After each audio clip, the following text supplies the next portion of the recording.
Linear equation in two variables का question है जो प्रीवियस ईयर्स के पेपर में पूछे गए क्वेश्चंस हैं। ठीक, किस किस कैसे कैसे क्वेश्चंस पूछे जाते हैं वो ध्यान से देखना।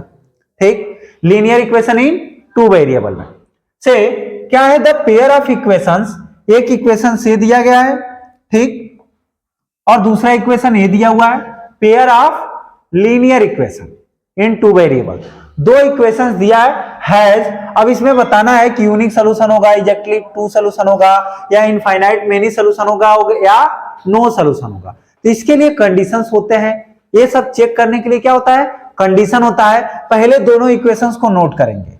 क्या करेंगे, पहले दोनों इक्वेशंस को नोट करेंगे।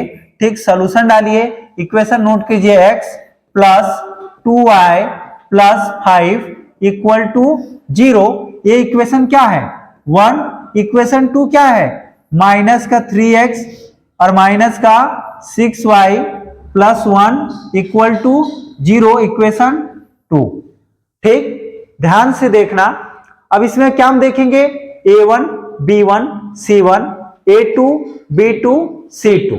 ठीक, a1 बोलो क्या होगा, a1 इक्वल टू 1। x का जो कोफिशिएंट होता है वही क्या कहलाता है, a1 कहलाता है, a1 1। b1 y के कोफिशिएंट को b1 बोलते हैं, तो क्या हो जाएगा 2। c1 constant number 5।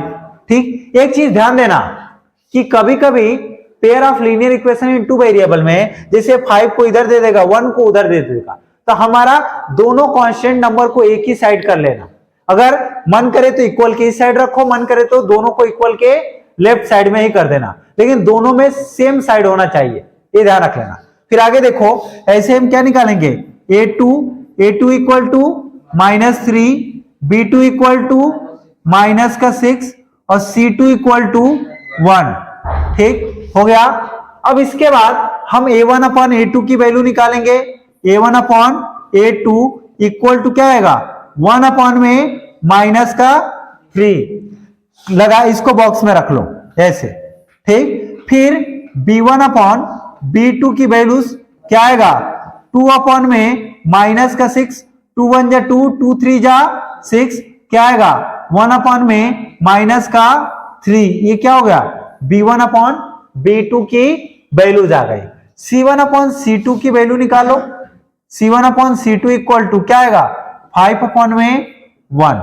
ठीक, अब यहां से तुमको दिखेगा कि a1 अपॉन a2 और b1 अपॉन b2 क्या है, आपस में इक्वल है, और c1 अपॉन c2 क्या हो रहा है, चेंज हो जा रहा है। तो हम ये लिख सकते हैं, ध्यान देना, क्या लिख सकता हूं इस क्वेश्चन में कि a1 अपॉन में a2 equal to b1 upon में b2 not equal to c1 upon c2।